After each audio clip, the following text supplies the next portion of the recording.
तो चलिए एक बार बहुत जल्दी से हम सब कुछ रिवाइज कर लेते हैं जो जो हमने पढ़ा। सबसे पहले हमने देखा सिस्टम ऑफ लीनियर इक्वेशंस को। फिर हमने देखा कि वो दो टाइप की होती है, एक कंसिस्टेंट एक इनकंसिस्टेंट। कंसिस्टेंट कौन सी होती है? जिनके अंदर सॉल्यूशन होता है इक्वेशंस का। और इनकंसिस्टेंट कौन सी होती है? जिनके अंदर इक्वेशन का सॉल्यूशन नहीं होता। उसके बाद में हमने देखा कंसिस्टेंट भी दो टाइप के होते हैं, या तो यूनिक सॉल्यूशन, इसमें एक सिंगल सॉल्यूशन आएगा, या फिर इनफाइनाइटली मैनी सॉल्यूशंस, इसके अंदर हर पॉइंट पे ही एक सॉल्यूशन होगा, लाइन के हर एक पॉइंट पे एक सॉल्यूशन होगा। और इनकंसिस्टेंट में हमने देखा था नो सॉल्यूशन, जिसका कोई सॉल्यूशन नहीं आता, जैसे पैरेलल लाइंस। पैरेलल लाइंस में कोई सॉल्यूशन नहीं आएगा। तो अब तक हमने ये पढ़ा है, इसके बेसिस पर और आगे हम क्वेश्चन देखते हैं। तो बच्चों अभी अभी हमने देखा कि linear equation in two variable को सॉल्व करने के लिए हम ग्राफिकल मेथड का यूज करते हैं। तो बच्चों ग्राफिकल मेथड से सॉल्व करना हमेशा बहुत ज्यादा कन्वीनियंट नहीं होता है, उससे कई बार हमें बहुत ही एक्यूरेट रिजल्ट भी नहीं मिलता है। इसलिए बच्चों हम सब्स्टिट्यूशन मेथड का यूज करते हैं। सब्स्टिट्यूशन मेथड जो है वो ग्राफिकल मेथड से बहुत ही आसान भी है और बहुत ही शॉर्ट मेथड भी है। तो सबसे पहले तो हम यहाँ पे एक क्वेश्चन लिख लेते हैं, जिसको हम सॉल्व करते करते समझेंगे कि सब्स्टिट्यूशन मेथड को यूज कैसे किया जाता है। तो सपोज हमें क्वेश्चन दे रखा है कि solve for X and Y, और यहाँ पे हमें दो इक्वेशंस दे रखी है, दो linear equation in two variable दे रखी है। एक तो है 2x plus Y equal to 7 और दूसरी है 4x minus 3y plus 1 equal to 0। अब सब्स्टिट्यूशन मेथड को यूज करने के लिए हमें कुछ सेट ऑफ स्टेप्स फॉलो करने पड़ते हैं। चलिए देखते हैं वो स्टेप्स क्या है। तो हमारा सबसे पहला स्टेप होता है express y in terms of x। किसी भी एक इक्वेशन में हमें y को x के टर्म्स में रिप्रेजेंट करना होगा, एक्सप्रेस करना होगा। इसका मतलब यह हुआ कि जो इक्वेशन है, इक्वेशन की एक साइड या तो लेफ्ट हैंड साइड या राइट हैंड साइड y होगा, और जो दूसरी साइड होगी वहां पे x वाले टर्म्स और कांस्टेंट्स होंगे। तो अब देखिए इस वाले इक्वेशन को हम एक्सप्रेस करते हैं x के टर्म्स में, तो इसे कैसे लिखेंगे? देखिए सबसे पहले तो इक्वेशन लिखते हैं 2x plus Y equal to 7। This implies that y equal to 7 minus 2x। अब देखिए यहां पे हमने इस वाले इक्वेशन को x को y के टर्म्स में एक्सप्रेस कर दिया है। अब अगर हम चाहते तो इस वाले इक्वेशन को भी x के टर्म्स में एक्सप्रेस कर सकते थे। y इस वाले टर्म में जो y है उससे भी x के टर्म में एक्सप्रेस करा जा सकता था। देखिए कैसे करते, 4x minus 3y plus 1 equal to 0। यहां पे सिर्फ x y वाले टर्म रखते हैं, बाकी सारे टर्म्स को उधर ले जाएंगे। तो हो जाएगा 3y minus 3y equal to minus 4x minus 1। Minus sign से सारे कैंसिल हो जाएंगे, दोनों तो प्लस बन जाएंगे। और यहां पे आ जाएगा y equal to 4x plus 1 divide by 3। देखिए हमें इन दोनों में से किसी भी एक इक्वेशन में y को x के टर्म में एक्सप्रेस करना था। हमने दोनों में करके देखा, और देखिए यहां पे जो टर्म आ रही है ये वाली टर्म थोड़ी कॉम्प्लिकेटेड है इस वाली टर्म के कंपैरिजन में, क्योंकि यहां पे डिवीजन में 3 भी आ रहा है। तो यूजुअली हम इस तरह के जो डिवीजन वाले टर्म वाले जो एक्सप्रेशंस होते हैं उन्हें इग्नोर करते हैं, क्योंकि इससे हमारी कैलकुलेशन स्लो हो जाती है। इसलिए हम इस वाली इक्वेशन को यूज नहीं करेंगे, इसे यहां से हटा देते हैं। तो बच्चों ये तो था हमारा फर्स्ट स्टेप। अब हमारा नेक्स्ट स्टेप क्या है? Substitute this value of y in another equation. ये वाली है हमारी another equation. This gives linear equation in y only. अगर हम ऐसा करते हैं, अगर हम इस y की वैल्यू को इस वाली इक्वेशन में सब्स्टिट्यूट कर देते हैं, तो हमारे पास जो इक्वेशन बन के आएगी वो सिर्फ y की टर्म्स में होगी, उसमें x के टर्म्स में होगी, उसमें y कहीं पे भी नहीं होगा। चलिए करके देखते हैं। देखिए यहां पे जब हम इस वाली इक्वेशन में y की वैल्यू को पुट करेंगे तो हमारे पास क्या होगा? 4x माइनस 3, और यहां y की जगह हम इस चीज को रखने वाले हैं, तो लिख देते हैं 7 minus 2x plus 1 equal to 0। तो यह देखिए यहां पे हमारे पास में जो इक्वेशन बन के आई है वो सिर्फ x के टर्म्स में। देखिए अब यहां पे y कहीं पे भी नहीं है, so it means this is an linear equation in x only. इसके अंदर y कहीं पे भी नहीं है। इसके बाद हमारा नेक्स्ट स्टेप देखते हैं। हमारा नेक्स्ट स्टेप क्या होगा? Solve the equation so obtained for the value of x। ये इक्वेशन हमने अभी ऑब्टेन करी है, इस इक्वेशन को अब हम सॉल्व करेंगे और x की वैल्यू फाइंड आउट कर लेंगे। हम ऐसा कर ही सकते हैं क्योंकि इस इक्वेशन में हमारे पास में क्या है, सिर्फ एक कांस्टेंट है, सिर्फ कुछ कांस्टेंट्स हैं और एक वेरिएबल है x।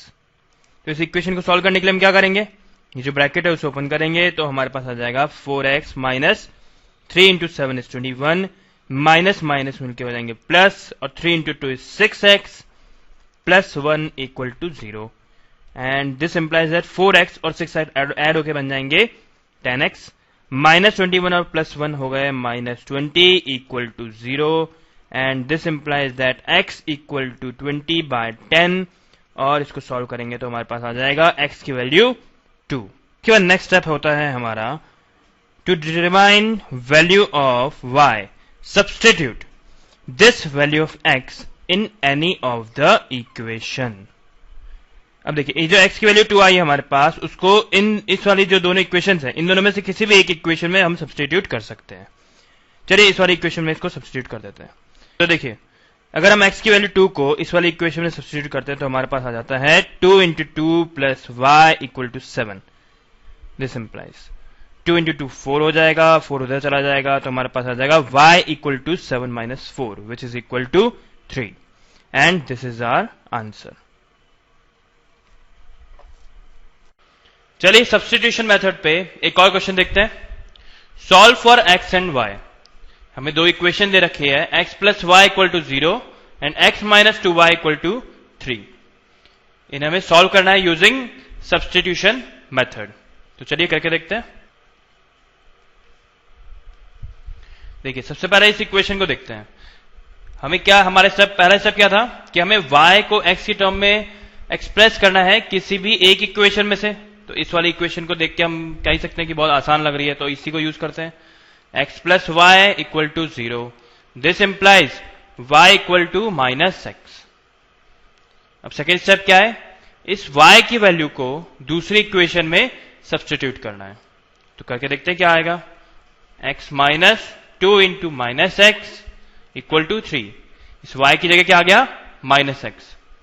तो सॉल्व करके देखते हैं क्या आएगा, minus sign minus sign plus हो जाएंगे, 2x इक्वल टू 3।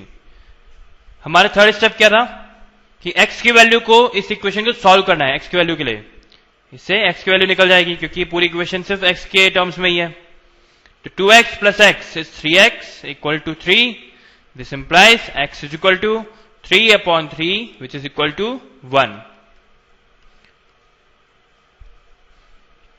अब x इक्वल टू 1 आ गया, x की वैल्यू 1 हम इन दोनों में से किसी भी एक इक्वेशन के अंदर सब्स्टिट्यूट कर देंगे तो हमारे पास y की वैल्यू भी आ जाएगी। तो ये वाली इक्वेशन ऐसे आसान लगी रही है तो क्यों ना इसी के अंदर डाल दिया जाए। तो इसी में x की वैल्यू डाल देते हैं तो हमारे पास आएगा 1 plus Y equal to 0। This implies y equal to minus 1। तो हमारा सोल्यूशन क्या हुआ, 1 comma minus 1। This is our solution. बच्चों मुझे पूरा विश्वास है कि अब तक तो आपको सब्स्टिट्यूशन मेथड बहुत अच्छे से समझ में आ ही गया होगा। एल्जेब्रिक मेथड्स में हम एक और मेथड पढ़ते हैं, वो है एलिमिनेशन मेथड। देखिए सब्स्टिट्यूशन मेथड के कुछ ड्रॉबैक्स हैं। उसके अंदर प्रॉब्लम ये आती है कि आप बहुत ज्यादा कॉम्प्लिकेटेड, बहुत ज्यादा बड़ी इक्वेशंस को आप बहुत इजीली सॉल्व नहीं कर सकते। उसके लिए आपको कुछ और मेथड चाहिए क्योंकि वो बहुत ज्यादा टाइम टेकिंग हो जाता है। ऐसे में हम एलिमिनेशन मेथड को काम में लेते हैं। चलिए देखते हैं एलिमिनेशन मेथड क्या होता है। तो सपोज हमें एक क्वेश्चन दे रखा है, solve for x and y। 10x plus 3y equal to 75 and 6x minus 5y equal to 11। आपको सब्स्टिट्यूशन मेथड तो बहुत अच्छे से आ ही गया है। तो एक बार एक काम करिए, इस वीडियो को पॉज करिए और इस क्वेश्चन को सब्स्टिट्यूशन मेथड से एक बार सॉल्व करके देखिए। डेफिनेटली आपका आंसर आ ही जाएगा। पर देखा आप खुद देखेंगे कि किस किस तरह की प्रॉब्लम्स आती हैं। उसके बाद आप वीडियो रिज्यूम करिए जिसमें हम एलिमिनेशन मेथड आगे पढ़ते हैं। अगर आपने थोड़ी भी सिंसियरिटी से वीडियो पॉज करके एक्चुअल में देखा होगा इस क्वेश्चन को सॉल्व करके, तो आपको पता लगा होगा कि वो बहुत डिफिकल्ट हो जाता है आगे जाके सॉल्व करना, उसमें बहुत प्रॉब्लम्स आने लग जाती है। इसलिए हम एलिमिनेशन मेथड का यूज करते हैं। तो एलिमिनेशन मेथड की भी हमको कुछ स्टेप्स लिख रखे हैं, जरा उन देखते हैं उन स्टेप्स में क्या लिखा है। तो पहला स्टेप है multiply the given equation by suitable number. so as to make the coefficients of one of the unknown variable numerically equal। इसे कहने का मतलब है कि देखिए इन दोनों इक्वेशन में x के कोफिशिएंट्स को देखिए, यहां पर है 10, यहां पर है 6, यहां y के कोफिशिएंट्स देखिए, यहां पर है +3, यहां पर है -5।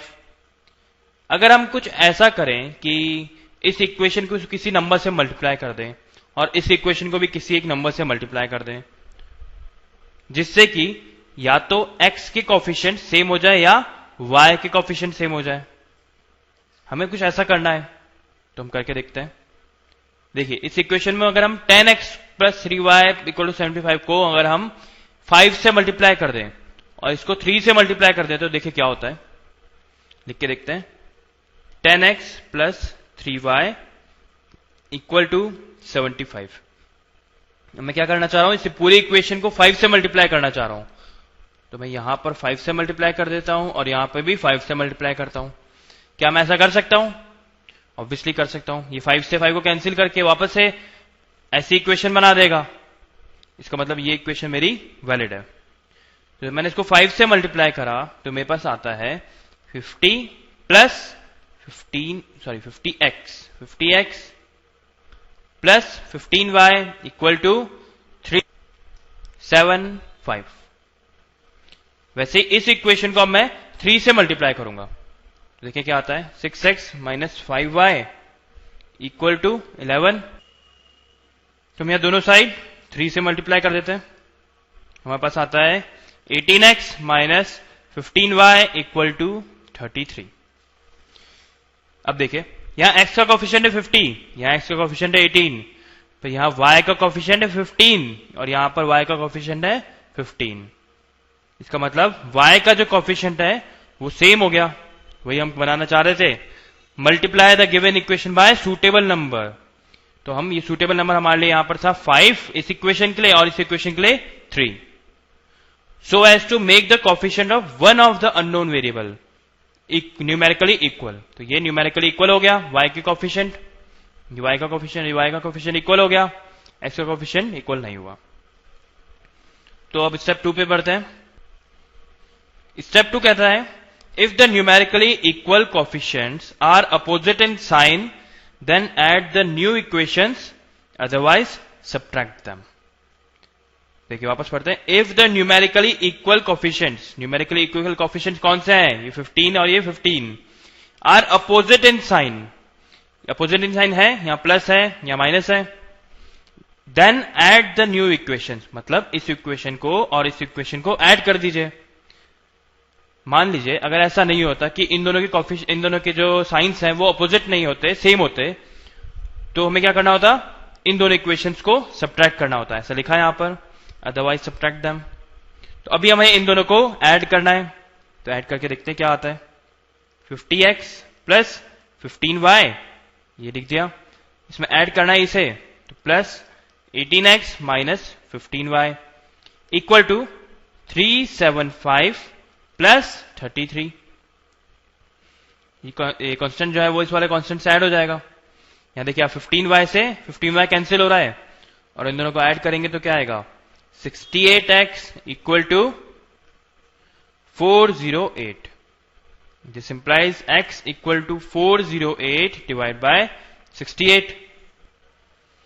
इसको हम कैंसिल आउट कर सकते हैं 6 टाइम्स, 68 इंटू 6 इज 408, तो x की वैल्यू आ गई है 6।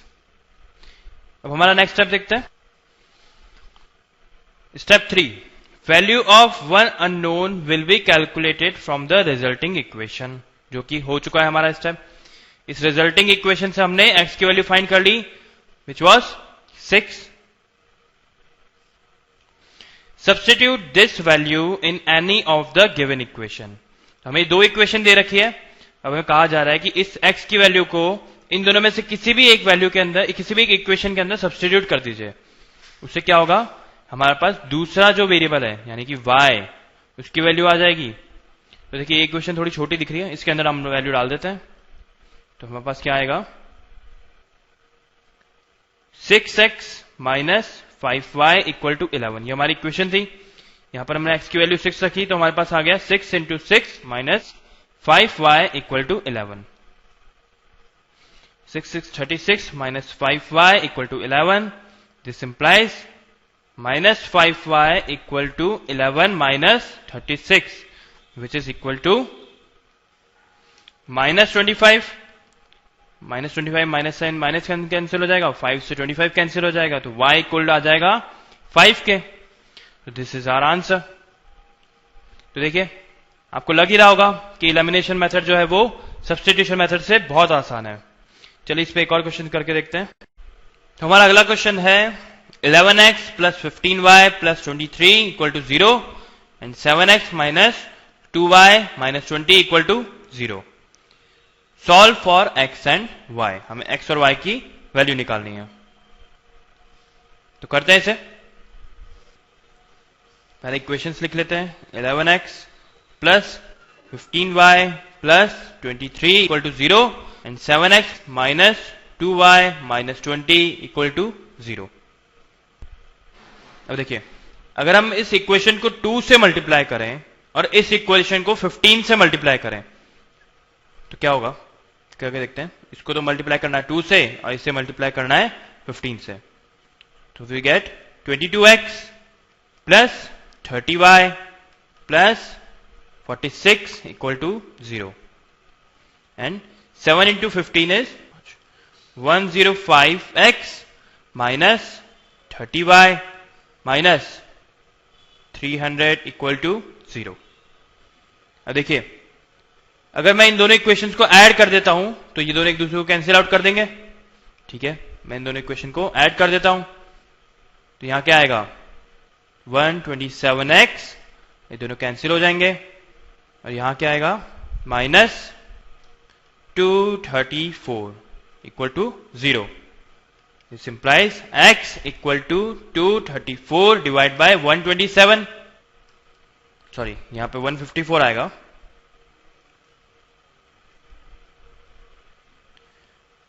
इसको सॉल्व करेंगे तो 2 आंसर आ गया, x equal to 2।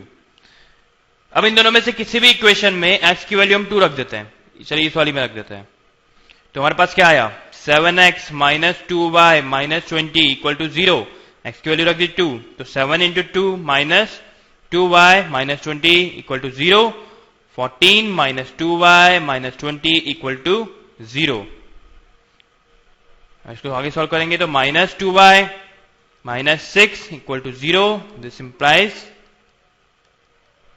y is equal to minus 6 upon minus 2, sorry plus 6 upon minus 2 cancel out हो गया। तो हमारे पास बचा minus 3। So y is minus 3 and x is 2। This is our answer. चलिए अब अगला क्वेश्चन देखते हैं। हमें दे रखा है solve the following system of linear equations 2 into ax minus by plus a plus 4b equal to 0 and 2 into bx plus ay plus b minus 4a equal to 0। चलिए इन्हें सॉल्व करते हैं। पहले हम ये ब्रैकेट खोल के इसे इक्वेशन को वापस लिख देते हैं। तो हमारे पास आएगा 2ax minus 2by plus a plus 4b equal to 0।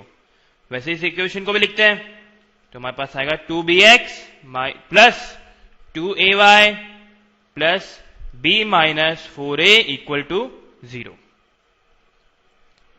अब अगर मैं इन दोनों इक्वेशन में y के कोफिशिएंट्स को सेम बनाना चाहता हूं तो मैं क्या करूंगा। देखिए इन दोनों के y के कोफिशिएंट्स में 2 तो सेम है, यहां पर b है यहां पर a है। इसका मतलब मुझे यहां पर a लाना होगा और यहां पर b लाना होगा। तो मैं इस वाले इक्वेशन को मल्टीप्लाई कर दूंगा a के साथ और इस वाले इक्वेशन को मल्टीप्लाई कर दूंगा b के साथ। तो देखते हैं मल्टीप्लाई करने के बाद क्या आएगा 2a square x minus 2ab into y plus a square plus 4ab equal to 0। इस इक्वेशन को a के साथ मल्टीप्लाई करा तो ये आ गया।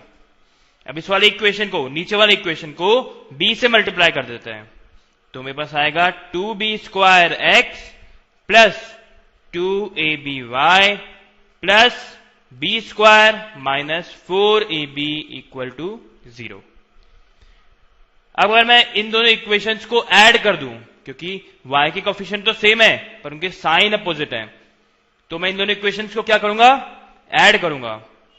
इनको अगर मैं ऐड करता हूं तो मेरे पास क्या आएगा, 2a square x plus 2b square x, ये दोनों एक दूसरे से कैंसिल आउट हो जाएंगे, और यहां क्या आएगा, plus a square plus b square और 4ab भी माइनस 4ab से कैंसिल आउट हो जाएगा, और यहां आ जाएगा 0।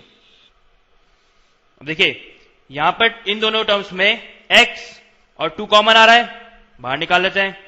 2x बाहर निकाला तो यहां क्या बचा, a स्क्वायर, और यहां क्या बचा, b square plus a square plus b square, इसको ब्रैकेट में डाल देते हैं, इक्वल टू 0। इसका मतलब 2x into a square plus b square equal to minus a square plus b square. तो x की वैल्यू क्या आ जाएगी, minus a square plus b square divide by 2a square plus b square. a square plus b square से a square plus b square cancel out हो गया, और मेरे पास बचा माइनस 1/2। अब इस x की वैल्यू माइनस 1/2 मैं इन दोनों में से किसी भी एक इक्वेशन में रखूंगा तो मेरा y की वैल्यू आ जाएगी। चलिए रख के देखते हैं, इस नीचे वाली इक्वेशन में रख देते हैं, तो हमारे पास आ जाएगा 2 into B into minus 1/2 plus 2ay plus b minus 4a equal to 0। इसको आगे सॉल्व करेंगे तो इस 2 से ये 2 कैंसिल हो गया, यहां रह गया minus b plus 2ay plus b minus 4a equal to 0। इस माइनस b से b कैंसिल हो गया, इस y की वैल्यू 2ay की वैल्यू आ गई 4a, और y की वैल्यू क्या आई, 4a डिवाइड बाय 2a। तो a से a कैंसिल आउट हो गया, 2 से 4 कैंसिल आउट हुआ, और यहां बचा 2। तो x की वैल्यू आई माइनस 1/2, y की वैल्यू आई 2। This is our answer. बच्चों चलिए अब एक स्पेशल केस पढ़ेंगे। स्पेशल केस होने का मतलब ये नहीं कि आपको कोई गिफ्ट मिलने वाला है, स्पेशल केस का मतलब है कि आप कुछ स्पेशल टाइप का क्वेश्चन देखने वाले हैं। देखिए इन दोनों इक्वेशंस को हमसे कहा जाए कि सॉल्व करिए, तो अब हमने 2 मेथड पढ़े इस इक्वेशन को सॉल्व करने के लिए, एक तो पढ़ा है सब्स्टिट्यूशन मेथड और दूसरा पढ़ा है एलिमिनेशन मेथड। अगर हम इस प्रॉब्लम को सब्स्टिट्यूशन मेथड से सॉल्व करना चाहें तो इसके लिए हम क्या करेंगे, पहले या तो y को x की टर्म में एक्सप्रेस करेंगे या फिर x को y की टर्म में एक्सप्रेस करेंगे। अगर हम ऐसा करते तो हमारे पास क्या आएगा, y equal to 63 minus 47x divide by 31। ये तो बहुत बड़ी एक्सप्रेशन आ रही है। अगर हम इसे यहां पर सब्स्टिट्यूट करते तो उसे हमें 47 से मल्टीप्लाई भी करना पड़ेगा, तो सब्स्टिट्यूशन वाला मेथड तो इसके अंदर बहुत ज्यादा कॉम्प्लिकेटेड हो जाएगा। तो चलिए अब हम इसे एलिमिनेशन मेथड से ट्राई करते हैं कि क्या हम इसे एलिमिनेशन मेथड से सॉल्व कर सकते हैं। देखिए इन दोनों में हम y का कोफिशिएंट अगर सेम बनाना चाहें तो इस वाली इक्वेशन में मुझे 47 से मल्टीप्लाई करना पड़ेगा, और इस वाली इक्वेशन में मुझे 31 से मल्टीप्लाई करना पड़ेगा। तो यहां पर होगा 47 इंटू 47 प्लस 31 इंटू 47 और 63 इंटू 47। वैसे यहां करना पड़ेगा 31 इंटू 31, 47 इंटू 31 एंड 15 इंटू 31। तो ये वाला मेथड भी कोई बहुत आसान नहीं है, इसमें भी बहुत कैलकुलेशंस लग रही है, इसलिए ये मेथड ही कोई बहुत अच्छा नहीं है। तो चलिए तीसरा मेथड देखते हैं। जब भी आपको ऐसा दिखे कि x और y इनके जो कोफिशिएंट्स है वो इंटरचेंज हो रहे हैं, मतलब यहां देखिए x का कोफिशिएंट है 47 और यहां y का कोफिशिएंट है 47, वैसे यहां देखिए y का कोफिशिएंट है 31 और यहां पे x का कोफिशिएंट है 31। तो अगर किसी इक्वेशंस में आपको ऐसा दिखे कि x और y के कोफिशिएंट्स इंटरचेंज हो रहे हैं, तो आपको जो मैं प्रोसीजर बता रहा हूं वो प्रोसीजर फॉलो करिए और आपका आंसर बहुत इजीली आ जाएगा। देखिए क्या करना होगा, सबसे पहले तो हमें इक्वेशन लिखनी होगी 47x plus 31y equal to 63, इसे नाम देते थे इक्वेशन नंबर 1। इसको देंगे 31x plus 47y equal to 15, इसे नाम देते हैं इक्वेशन नंबर 2। अब आपको क्या करना है, add equation 1 and 2, equation 1 and 2 को ऐड कर दीजिए। तो क्या आएगा हमारे पास, 78x plus 78y equal to 78। अब ऐड करके देखिए यही आएगा। इसमें हम देखते हैं 78 बाहर आ जाएगा, तो 78 बाहर निकाला, यहां बचा x plus Y equal to 78। इस 78 से ये वाला 78 कैंसिल हो जाएगा, तो हमारे पास बचा x plus Y equal to 1। तो ये तो था हमारा पहला स्टेप। अब सेकेंड स्टेप है सबट्रैक्ट। क्या करना है, subtract equation 1 and 2, equation 1 and 2 को सबट्रैक्ट करना है। सबट्रैक्ट करके लिख लेते हैं क्या आएगा, 16x minus 16y equal to 48। आप इन दोनों को सबट्रैक्ट करके देखिए यही आंसर आएगा। इसमें से 16 कॉमन आ रहा है, बाहर निकाल लेते हैं। 16x minus y equal to 48, this implies x minus y equal to 48 divide by 16। 16 को डिनोमिनेटर में ले आए, तो 16 3 जा 48, तो हमारे पास आ गई equation x minus y equal to 3। इसे नाम दे देते हैं इक्वेशन नंबर 3 और इसे नाम दे देते हैं इक्वेशन नंबर 4। अब देखिए अगर हम इक्वेशन नंबर 3 को इक्वेशन नंबर 4 के साथ ऐड कर देंगे, तो देखिए y से तो y कैंसिल हो जाएगा और हमारे पास क्या बचेगा, x plus x which is equal to 2x। So add equation 3 and 4, equation 3 और 4 को ऐड कर देंगे। ऐड कर देते हैं, तो हमारे पास आया x plus y plus x minus y equal to 1 plus 3। y से y कैंसिल हुआ, यहां बचा 2x equal to 4, this implies x is equal to 2। 4 divide by 2 is 2। अब हम इस x की वैल्यू को यहां रख देते हैं, तो हमारे पास आएगा 2 minus y equal to 3, this implies minus y equal to 3 minus 2, this implies y is equal to minus 1 and this is our answer. देखिए बच्चों बहुत ही इजी था, एक बार रिवाइज कर लेते हैं क्या करा हमने पहले इक्वेशंस को ऑब्जर्व किया। हमने ऑब्जर्व किया कि जो x का कोफिशिएंट है वही दूसरी इक्वेशन में y का कोफिशिएंट है, वैसे ही पहली इक्वेशन का जो y का कोफिशिएंट है वही दूसरी इक्वेशन का x का कोफिशिएंट है। अगर ऐसी सिचुएशन आ जाए तो हमें क्या करना होगा, दोनों इक्वेशंस को ऐड करना होगा। ठीक है, जो दो इक्वेशन को ऐड करके आया उसको नाम दे दिया इक्वेशन नंबर 3। फिर इन दोनों इक्वेशन को एक दूसरे से सबट्रैक्ट करना होगा और उसको सॉल्व करके जो भी आएगा उससे नाम दे देंगे इक्वेशन नंबर 4। अब इन दोनों इक्वेशंस को सॉल्व कर लेंगे आइदर बाय एलिमिनेशन मेथड और बाय सब्स्टिट्यूशन मेथड, उसके बाद जो भी रिजल्ट आता है वही होगा हमारा आंसर। तो चलिए अगला क्वेश्चन देखते हैं, solve for x and y।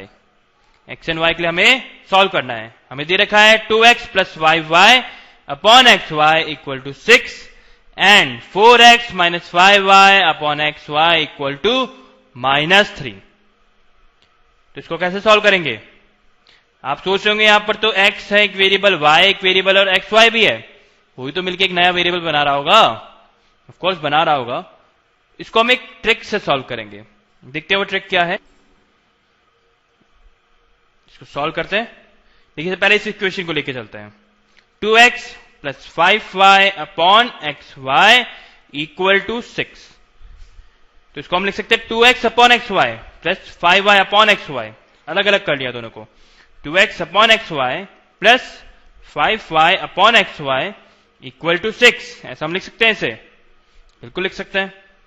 यहां से x कैंसिल हो रहा है, y से y कैंसिल हो रहा है, इसका मतलब हमारे पास आ रहा है 2 upon y plus 5 upon x equal to 6। वैसा ही इस इक्वेशन के लिए हम कर सकते हैं, चलिए कर लेते हैं। 4x minus 5y upon xy equal to -3। दोनों को अलग अलग लिख लिया तो आ जाएगा 4x upon xy minus 5y divide by xy equal to -3। इस x से x कैंसिल हो गया, इस y से y कैंसिल हो गया और हमारे पास बचा 4 upon y minus 5 upon x equal to -3। बच्चों अभी भी ये थोड़ा कॉम्प्लिकेटेड तो लग ही रहा है कि 1 अपॉन एक्स है, 1 अपॉन वाई है, हालांकि अब दो ही वेरिएबल है और दो इक्वेशन है और हम इसको बहुत इजीली सॉल्व कर सकते हैं, पर अभी भी हम इसको थोड़ा और सिंप्लीफाई कर सकते हैं ताकि ये थोड़ा और आसानी से सॉल्व हो जाए। अब हम ऐसा करते हैं कि हम 1 अपॉन एक्स को अज्यूम कर लेते हैं कि वो इक्वल है एक अलग वेरिएबल p के, और हम अज्यूम करते हैं कि 1 अपॉन वाई इक्वल है q के। तो अब इन दोनों इक्वेशंस को हम कैसा लिख सकते हैं, देखते हैं।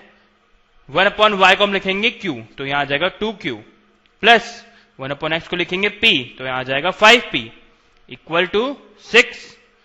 वैसे यहां पर भी करेंगे 4 अपॉन वाई कितना होगा 4q माइनस 5 अपॉन एक्स कितना होगा 5p इक्वल टू -3। अब आपको लग रहा होगा लीनियर इक्वेशन इन 2 वेरिएबल्स बहुत आराम से सॉल्व हो जाएगा, होगा या नहीं होगा? कैसे होगा? इन दोनों को ऐड करके होगा। इन दोनों को ऐड करेंगे तो क्या आएगा 2q plus 5p plus 4q minus 5p equal to 6 plus -3। इसको सॉल्व करेंगे तो आएगा 2q plus 5p plus 4q minus 5p equal to 6 minus 3 which is equal to, अब देखिए 5p से 5p कैंसिल हो रहा है, यहां क्या बचा 2q plus 4q which is equal to 6q equal to 6 minus 3 is 3। This implies q is equal to 3 upon 6 which is equal to 1 upon 2। तो हमारे पास q की वैल्यू आ गई। अब हमारे पास बिल्कुल ऐसे ही p की वैल्यू भी आ जाएगी। कैसे आएगी? अगर हम इस q की वैल्यू को यहां सब्स्टिट्यूट कर देंगे इस इक्वेशन में तो हमारे पास q की वैल्यू आ जाएगी, p की वैल्यू आ जाएगी। तो करके देखते हैं 2 into 1/2 plus 5p equal to 6। इस 2 से 2 कैंसिल हो गया तो 5p equal to 6 minus 1। This implies that 5p equal to 5। This implies p is equal to 1। तो हमारे पास p की वैल्यू आ गई 1, q की वैल्यू आ गई 1/2। अब हम जानते हैं कि p क्या है, p is equal to 1 upon x है। इसका मतलब x की वैल्यू क्या है 1, और वैसे ही q की वैल्यू क्या है, q is equal to 1/y है, तो y की वैल्यू क्या हो जाएगी 2, इसका reciprocal. So x equal to 1 and y equal to 2. This is our answer. एक और क्वेश्चन देखते हैं। Solve for x and y. हमें दे रखा है 5 upon x minus 1 plus 1 upon y minus 2 equal to 2 and x 6 minus x minus 1 minus 3 upon y minus 2 equal to 1. या देखिए यहां पर आपको 1 upon x minus 1 दे रखा है, एक्चुअली 5 upon x minus 1 दे रखा है, तो 5 इंटू 1 अपॉन एक्स माइनस 1। वैसे यहां दे रखा है 1 अपॉन वाई माइनस 2, और यहां पे भी आपको दे रखा है 6 इंटू 1 अपॉन एक्स माइनस 1, और यहां पे भी दे रखा है 3 इंटू 1 अपॉन वाई माइनस 2। तो यहां पर भी एक्स माइनस 1, यहां पर भी एक्स माइनस 1, यहां पे भी वाई माइनस 2, यहां पे भी वाई माइनस 2। तो चलिए इसको सॉल्व करते हैं। सबसे पहले अज्यूम करते हैं कि 1 अपॉन एक्स माइनस 1 इक्वल है p के एंड 1 अपॉन वाई माइनस 2 है इक्वल q के। तो इक्वेशंस कैसी बन जाएंगी अब 5p plus q equal to 2 and 6p minus 3q equal to 1। अभी लीनियर इक्वेशन इन 2 वेरिएबल्स आ गई। इन दोनों को हम सॉल्व कर लेंगे। इसको हम सब्स्टिट्यूशन मेथड से भी सॉल्व कर सकते हैं और एलिमिनेशन मेथड से भी सॉल्व कर सकते हैं। फिर हमारे पास p की कुछ वैल्यू आएगी, q की भी कुछ वैल्यू आएगी। p की वैल्यू हम रखेंगे 1 अपॉन एक्स माइनस 1, q की वैल्यू रखेंगे 1 अपॉन वाई माइनस 2। x और y के लिए इसको सॉल्व कर लेंगे और हमारा आंसर निकाल लेंगे। इसको सॉल्व करने के बाद आपका आंसर आएगा x equal to 4 and y equal to 5। बच्चों क्वेश्चन बहुत इजी हो गया है, बहुत इजी बन गया है। इसके अंदर यही वाली टेक्निक लगनी थी जो मैंने आपको बता दी है। अब आप खुद से इस क्वेश्चन को सॉल्व करिए, आप बहुत इजीली इसको सॉल्व कर लेंगे, मुझे आप पे पूरा विश्वास है। चलिए हम नेक्स्ट क्वेश्चन देखते हैं। तो चलिए अगला क्वेश्चन देखते हैं। हमें दे रखा है 15 upon x minus y plus 22 upon x plus Y equal to 5 and 40 upon x minus y plus 55 upon x plus Y equal to 13। तो देखिए हम यहां पर भी x माइनस वाई है, यहां पर भी x माइनस वाई है, यहां पर x प्लस वाई है, यहां पर भी x प्लस वाई है। तो हमारे सोल्यूशन का पहला स्टेप क्या होगा? Let 1 upon x minus y equal to p and 1 upon x plus Y equal to q। तो इक्वेशन कैसी बन जाएगी? 15p plus 22q equal to 5 and 40p plus 55q equal to 13। इसको नाम देते हैं इक्वेशन 1, इसको नाम देते हैं इक्वेशन नंबर 2। तो अगला स्टेप होगा मल्टीप्लाइंग इक्वेशन 1 बाय इक्वेशन 1 को हम मल्टीप्लाई करेंगे 5 से एंड इक्वेशन 2 बाय 2। इक्वेशन 1 को मल्टीप्लाई करेंगे 5 से, इक्वेशन 2 को मल्टीप्लाई करेंगे 2 से। तो देखते हैं क्या आएगा इक्वेशन को मल्टीप्लाई करने के बाद में। यहां आएगा 75p plus 110q equal to 25 और यहां पर हमने 2 से मल्टीप्लाई करा तो हमारे पास आया 80p plus 110q equal to 26। इसे नाम देते हैं इक्वेशन नंबर 3, इसे नाम देते हैं इक्वेशन नंबर 4। नाउ सब्ट्रैक्टिंग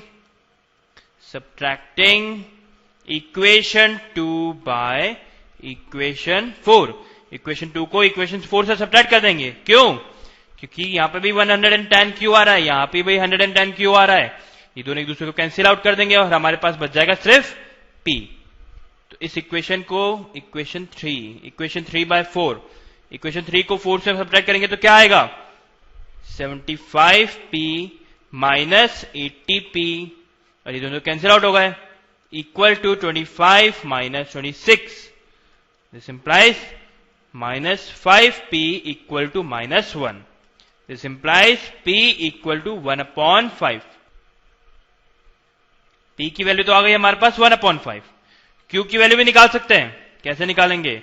इस वैल्यू को सब्स्टिट्यूट कर देंगे यहां पर, तो हमारे पास आ जाएगा 15 into 1 upon 5 plus 22q equal to 5। This implies that ये दोनों कैंसिल आउट हो जाएंगे, यहां पे आ जाएगा 3, तो आ जाएगा 22q equal to 5 minus 3। This implies q equal to, ये कितना हुआ? 5 minus 3 is 2 upon 22। So q is equal to 1 upon 11। तो अब हमारे पास p की वैल्यू आ गई है, अब हमारे पास q की वैल्यू भी आ गई है। क्या क्या आई है? p इक्वल टू 1 अपॉन 5 आया है and q equal to 1 upon 11 आया है। इसका मतलब x plus Y equal to 5 होगा और x minus y equal to 11 होगा। यह मैंने उल्टा लिख दिया, यहां प्लस आएगा और यहां माइनस आएगा। x minus y equal to 5 and x plus Y equal to 11। अब देखिए हमारे पास वापस से 2 इक्वेशन आ गई है, 2 लीनियर इक्वेशन आ गई है। x minus y equal to 5, x plus Y equal to 11। इन दोनों को फिर से सॉल्व करना पड़ेगा। तो इसको नाम देते हैं इक्वेशन नंबर 5 एंड इसको नाम देंगे equation number 6। Adding equation 5 and 6, equation 5 और 6 को ऐड कर देंगे तो हमारे पास आएगा x minus y plus x plus 5 equal x plus Y equal to 5 plus 11। y से y कैंसिल आउट हो गया, x प्लस x बन गया 2x equal to 16। This implies x equal to 8। इस x की वैल्यू 8 को हम यहां पे सब्स्टिट्यूट कर देते हैं तो हमारे पास आ जाएगा y इक्वल टू 3। तो x की वैल्यू आ गई 8, y की वैल्यू आ गई 3। This is our answer.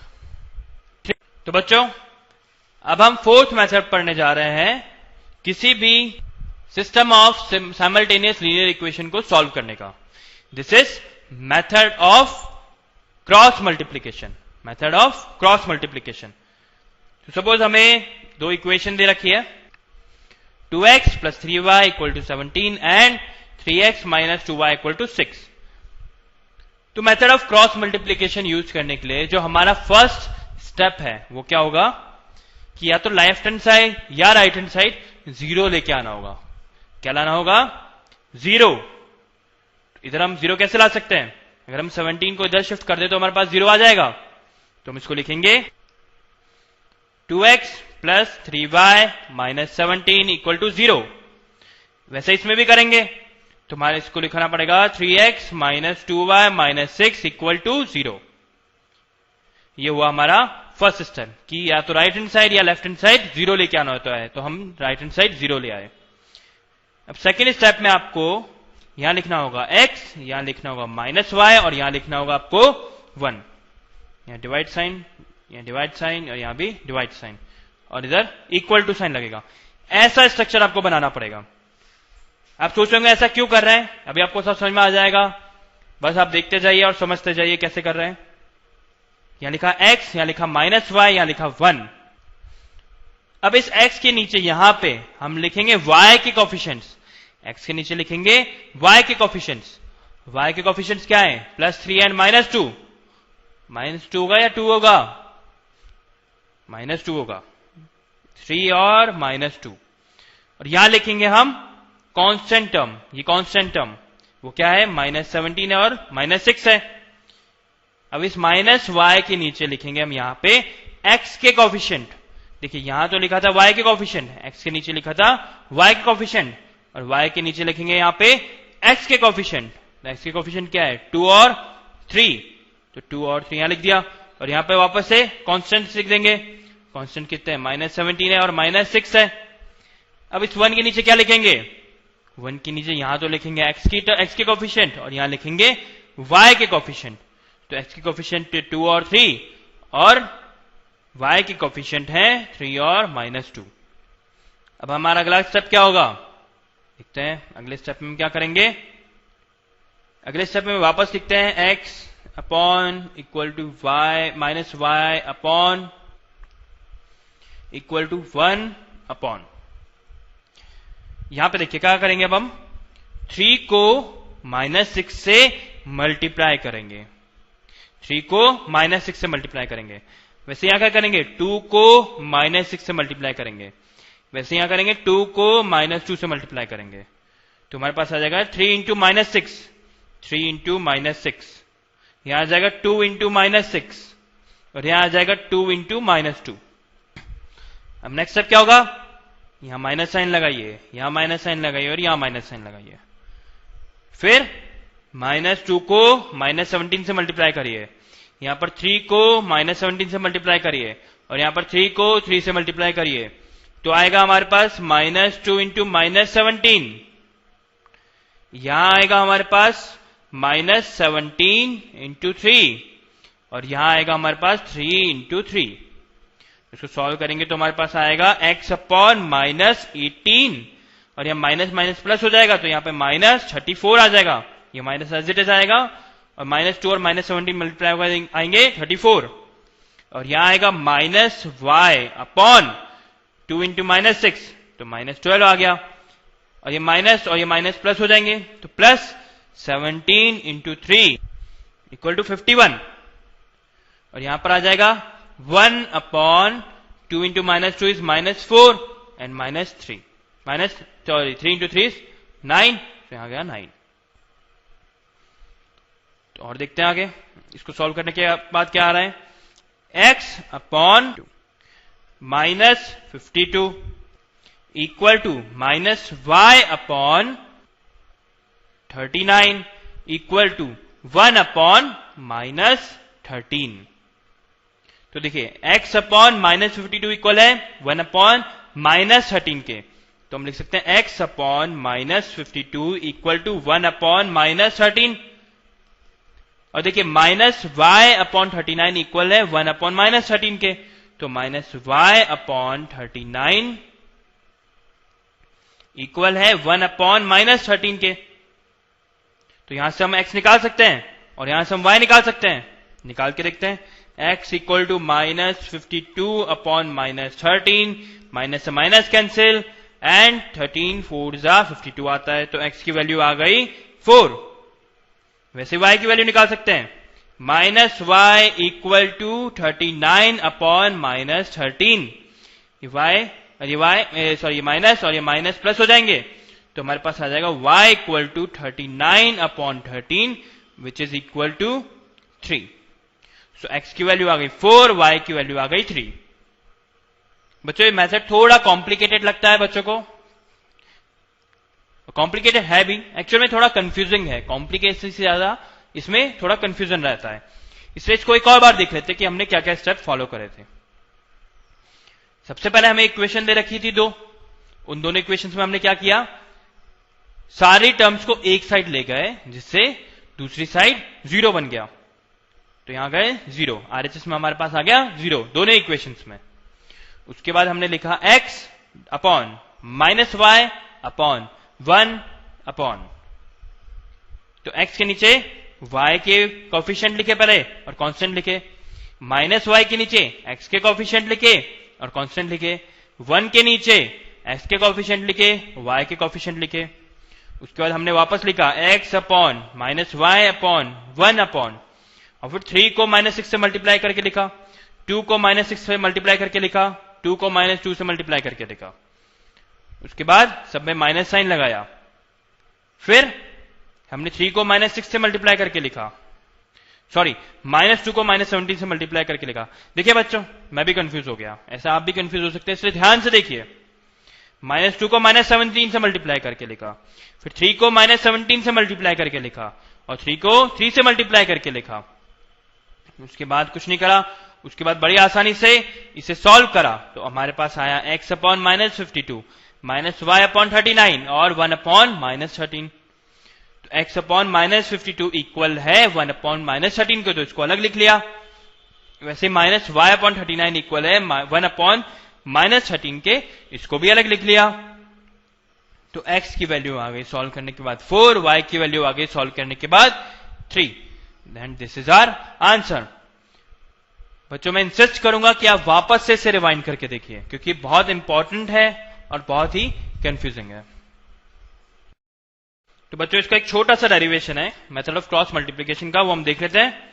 Suppose हमें स्टैंडर्ड फॉर्म में इक्वेशन दे रखी है a1x plus b1y plus c1 equal to 0, और दूसरी इक्वेशन दे रखी है a2x plus b2y plus c2 equal to 0।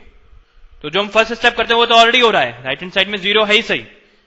इसको अब लिखेंगे x upon y upon and 1 upon, ऐसा लिख के छोड़ देंगे। फिर यहां लिखेंगे y की कोफिशिएंट जो है b1 और b2, b1 एंड b2, और यहां लिखेंगे कांस्टेंट टर्म जो है c1 और c2। वैसे y के नीचे लिखेंगे x के कोफिशिएंट जो है a1 and a2, a1 and a2, और यहां लिखेंगे कांस्टेंट्स जो है c1 और c2। 1 के नीचे लिखेंगे x के कोफिशिएंट और y के कोफिशिएंट, x के कोफिशिएंट है a1 और a2, y के कोफिशिएंट है b1 और b2। इसके बाद में हम वापस ऐसे लिखेंगे x अपॉन y, सॉरी यहां पे -y आता है, -y अपॉन, और यहां आता है 1 upon.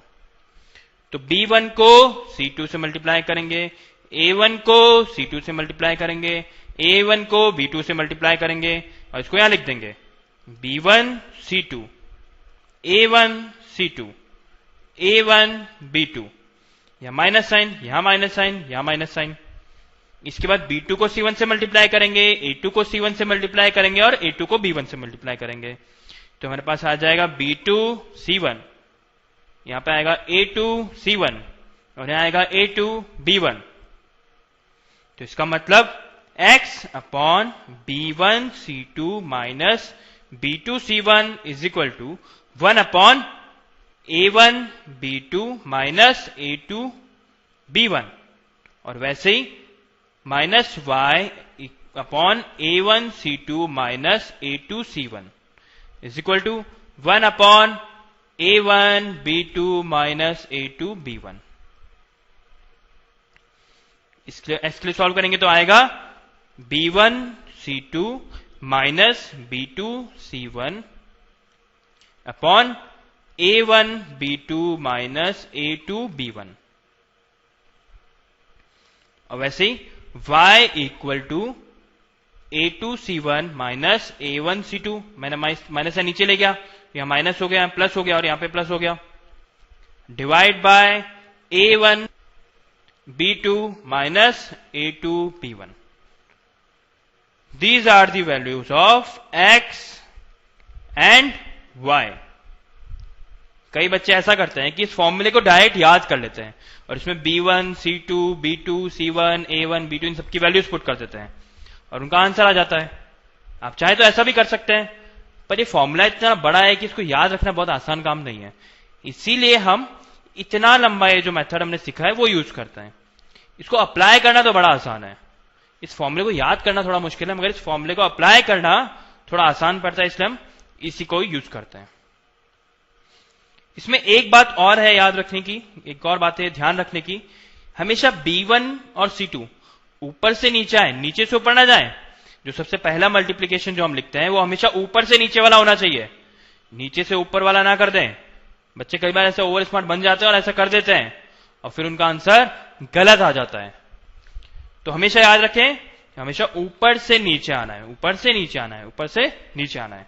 Next time minus sign जब लग जाएगा फिर नीचे से ऊपर आना है, फिर नीचे से ऊपर आना है, फिर नीचे से ऊपर आना है। तो ध्यान रखिएगा, इसको ऐसे ही करना होता है। तो चलिए इस पे एक क्वेश्चन और करते हैं। हमें दे रखा है a by b x minus b by a y equal to a plus b and a x minus b y equal to 2ab। चलिए इसे सॉल्व करते हैं। सबसे पहले तो हम क्या करेंगे, RHS को 0 बनाना है तो इसको इधर शिफ्ट करना पड़ेगा, इसमें भी इधर शिफ्ट करना पड़ेगा। तो हमारे पास आएगा a upon b x minus b upon a y minus a plus b, और हमारे पास आएगा a x minus b y minus 2ab equal to 0, और यहां भी आएगा इक्वल टू 0। उसके बाद हमने x लिखा, उसके नीचे लाइन खींची, इक्वल टू माइनस y लिखा, उसके नीचे लाइन खींची, इक्वल टू 1 लिखा, उसके नीचे लाइन खींची। x के नीचे लिखेंगे y के कोफिशिएंट, y के कोफिशिएंट क्या है, माइनस बी बाय ए और माइनस बी बाय ए और माइनस बी। और यहां पे लिखेंगे कांस्टेंट, कांस्टेंट क्या है, माइनस ए प्लस बी, और यहां पर है माइनस 2ab। वैसे ही y के लिए करेंगे, y के नीचे लिखेंगे x के कोफिशिएंट्स, तो a बाय b और a, और यहां आएगा constant which is minus a plus b और माइनस 2ab। और यहां पे 1 के नीचे क्या आएंगे, x के कोफिशिएंट और y के कोफिशिएंट। तो x के कोफिशिएंट क्या है यहां पे, a अपॉन b और a, और y के कोफिशिएंट क्या है, माइनस b बाय a और माइनस b। ठीक है, वापस लिखते हैं x अपॉन, यहां पे लिखते हैं माइनस y अपॉन, और यहां पे लिखते हैं 1 अपॉन। ऊपर से नीचे आना होता है, याद है ना, अभी बताया था आपको, ऊपर से नीचे आना है, यहां भी ऊपर से नीचे आना है, यहां भी ऊपर से नीचे आना है। तो यहां पे आ जाएगा minus b upon a into minus 2ab। Minus sign लगाना है, यहां पे लगाना होता है ना, माइनस साइन लगा दिया। यहां पे भी यही लिखेंगे, a upon b into minus 2ab। यहां भी माइनस साइन लिख देते हैं। यहां पे क्या लिखेंगे, a upon b into minus b, यहां भी माइनस साइन लगा देते हैं। इसके बाद नीचे से ऊपर आएंगे, यहां भी नीचे से ऊपर आएंगे, यहां भी नीचे से ऊपर आएंगे, और यहां लिखेंगे माइनस b, और यहां पे स्पेस कम है थोड़ा मेरे पास, माइनस a माइनस b। ये माइनस a माइनस b कैसे लिखा, ब्रैकेट ओपन कर दिया। यहां पे लिखेंगे a into minus a minus b, वापस यहां ब्रैकेट ओपन कर दिया, और यहां लिखेंगे a into minus b by a।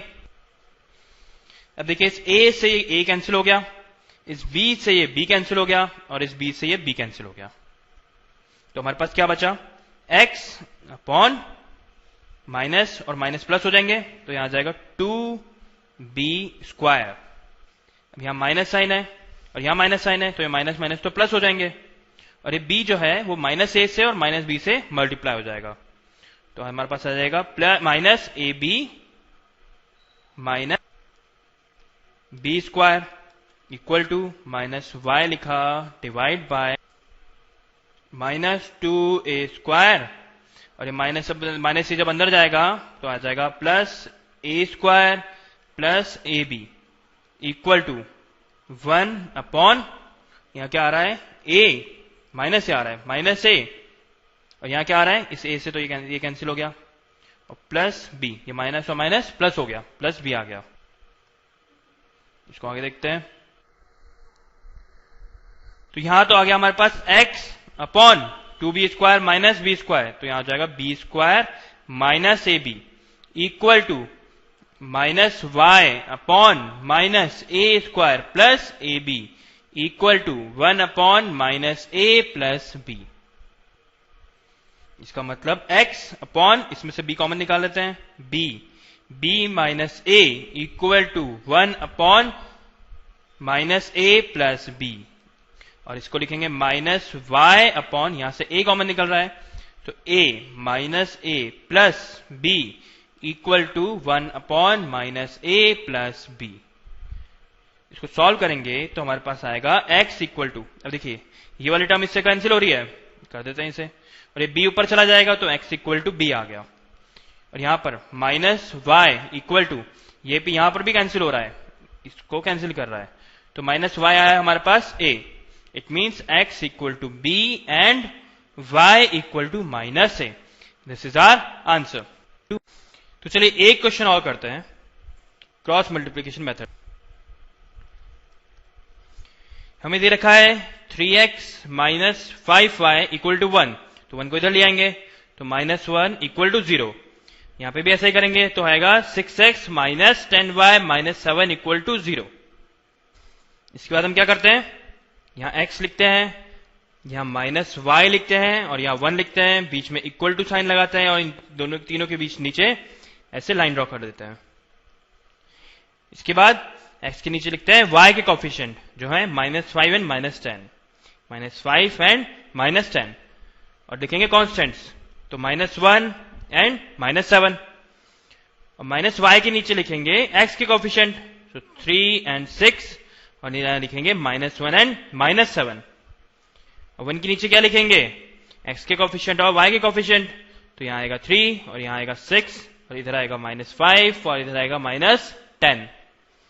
इसके नेक्स्ट स्टेप x अपॉन ये वाला मल्टीप्लीकेशन, इधर ये वाला मल्टीप्लीकेशन और इधर ये वाला मल्टीप्लीकेशन, तो minus 5 into minus 7, minus minus plus हो गया, 5 इंटू 7 इज 35, माइनस माइनस से लगा के छोड़ देंगे, फिर यहां पर minus y upon 6 into minus 3 into minus 7 is minus 21, और माइनस साइन लगा के छोड़ देंगे, यहां पे भी वही करेंगे, 1 upon 3 into minus 10 is minus 30, minus sign लगा के छोड़ दिया।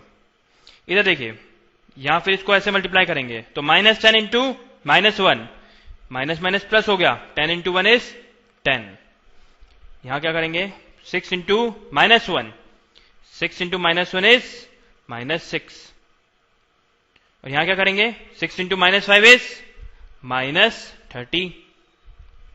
इसको आगे सॉल्व करेंगे तो हमारे पास आएगा x upon 35 minus 10 is 25 equal to minus y, इसको y लिखते हैं अभी, upon minus 21, minus minus plus 6 हो जाएगा, इट मीन्स माइनस 21 प्लस 6, तो माइनस 21 में से 6 को ऐड करेंगे तो क्या आएगा माइनस 15, और वो माइनस 15 और ये वाला माइनस कैंसिल हो जाएंगे, तो यहां आ जाएगा 15 equal to 1 upon minus minus plus हो जाएगा, तो यहां पे माइनस 30 प्लस 30, और यह आ गया 0। ये क्या हुआ, यहां 0 कैसा आ गया डिनोमिनेटर में, ये 0 आ गया, इसका मतलब x upon 25 equal to 1 upon 0 and y upon 15 equal to 1/0। पर 1/0 जो टर्म है वो तो डिफाइंड ही नहीं है, इसका मतलब x और y की वैल्यू निकल नहीं सकती, एटलीस्ट इस मेथड से तो नहीं निकल सकती। तो चलिए हम एलिमिनेशन मेथड ट्राई करके देखते हैं, शायद उससे निकल जाए। इसे हमें एलिमिनेशन मेथड से सॉल्व करना है, इसलिए हम लिखेंगे 3x minus 5y equal to 1 और यहां लिखेंगे 6x minus 10y equal to 7। तो अगर इस इक्वेशन को मैं 2 से मल्टीप्लाई कर दूं तो मेरे y वाले कोएफिशिएंट सेम हो जाएंगे। चलिए करके देखते हैं, इसको मैं मल्टीप्लाई कर देता हूं 2 से, इसको एज इट इज रहने देंगे। इसे 2 से मल्टीप्लाई करा तो मेरे पास आया 6x minus 10y equal to 2। इन दोनों को सब्ट्रैक्ट करेंगे, अब सब्ट्रैक्ट कर देते हैं, यहां प्लस का माइनस हो गया, माइनस का प्लस हो गया। तो यहां तो देखिए -6 से 6 भी कैंसिल हो गया, 10y से 10y भी कैंसिल हो गया, तो यहां तो 0 आ गया। 0 इक्वल टू यहां कुछ भी आ जाए, क्या फर्क पड़ता है। इसका मतलब इन इक्वेशन को तो हम एलिमिनेशन मेथड से भी सॉल्व नहीं कर सकते। वैसे अगर हम देखें कि इसको अगर हम सब्स्टिट्यूशन मेथड से ट्राई करना चाहें तो भी हम देखेंगे कि इन इक्वेशंस को हम सब्स्टिट्यूशन मेथड से भी सॉल्व नहीं कर पा रहे। जब हमने ग्राफ पढ़ा था तो हमने देखा था कि इस टाइप की इक्वेशंस को बोलते हैं इनकंसिस्टेंट इक्वेशंस। ये इनकंसिस्टेंट इक्वेशंस है क्योंकि इनका सोल्यूशन नहीं निकाला जा सकता। अगर हम इन्हें ग्राफ पे प्लॉट करेंगे तो हम देखेंगे ये दोनों लाइंस एक दूसरे से पैरेलल है। मगर प्रॉब्लम यह है, अगर इनकंसिस्टेंट है तो कोई फर्क नहीं पड़ रहा, ठीक है, मान लिया इनकंसिस्टेंट है, हमने सॉल्व करके देखा पर नहीं हुआ, पर हमने जो अभी इतनी एनर्जी वेस्ट करी दो मेथड से सॉल्व करके देखने की, अगली बार से हमें वो मेहनत ना करनी पड़े। इसके लिए हम कुछ कंडीशंस देखेंगे, जिन कंडीशन की हेल्प से हम इक्वेशन देख के ही बता सकेंगे कि वो इक्वेशंस सॉल्व हो सकती है या नहीं हो सकती। तो नेक्स्ट टॉपिक हम पढ़ेंगे conditions for solvability of linear equations. अगर आपको यह वीडियो अच्छा लगा हो तो कृपया इसे लाइक करें। डेली ऐसे ही वीडियो देखने के लिए चैनल को सब्सक्राइब करना ना भूलें और बेल आइकन दबाना भी ना भूलें ताकि आपको नए वीडियो की जानकारी तुरंत मिलती रहे। और अगर आपको लगता है कि आपके दोस्तों को भी इससे फायदा हो सकता है तो उनके साथ भी शेयर करें।